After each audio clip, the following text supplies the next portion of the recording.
রমজানে স্কুল খোলা নাকি বন্ধ? শিক্ষার্থী ও অভিভাবকদের মনে এখন একটাই প্রশ্ন। গতকাল রবিবার হাইকোর্ট এক আদেশে জানিয়েছেন, পবিত্র রমজান মাসে মাধ্যমিক ও নিম্ন মাধ্যমিক স্কুলগুলো বন্ধ রাখতে হবে। বিচারপতি ফাহমিদা ও বিচারপতি মোহাম্মদ আসিফ হাসানের বেঞ্চ এই যুগান্তকারী রায় দিয়েছেন। কিন্তু মন্ত্রণালয় কি বলছে? ছুটি কি 18 তারিখ থেকেই শুরু হবে? রিটকারী আইনজীবী মোহাম্মদ ইলিয়াস আলী মণ্ডল আদালতে যুক্তি দেখান যে স্বাধীনতার পর থেকেই রমজানে স্কুল বন্ধ থাকা একটি প্রথা। এছাড়া রোজার মাসে ট্রাফিক জ্যাম এবং কোমলমতি শিক্ষার্থীদের রোজা রেখে ক্লাস করার কষ্টের কথা বিবেচনা করেই এই রিট করা হয়েছিল।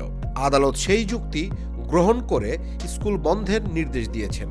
তবে মনে রাখবেন, এই রিটটি ছিল শুধুমাত্র মাধ্যমিক ও নিম্ন মাধ্যমিক স্কুলের জন্য। প্রাথমিক বিদ্যালয়ের বিষয়ে এই রিটে কোনো নির্দেশনা ছিল না। আদালতের এই আদেশের পর শিক্ষা মন্ত্রণালয়ের অবস্থান কি? মন্ত্রণালয় জানিয়েছে তারা হাইকোর্টের রায়ের অফিসিয়াল কপির অপেক্ষায় আছে। আজ সোমবার এ নিয়ে মন্ত্রণালয়ের উচ্চ পর্যায়ের একটি জরুরি বৈঠক হওয়ার কথা।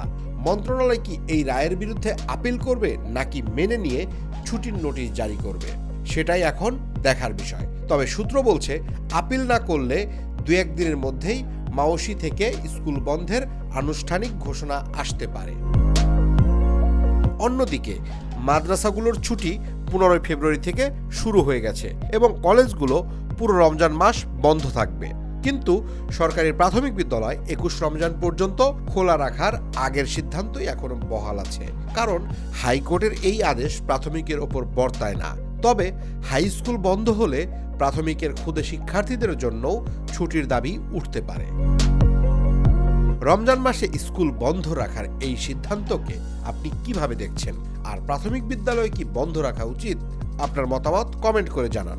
মন্ত্রণালয়ের চূড়ান্ত নোটিশ আসা মাত্রই আমরা আপনাদের জানিয়ে দেব, তাই সাবস্ক্রাইব করে সাথেই থাকুন।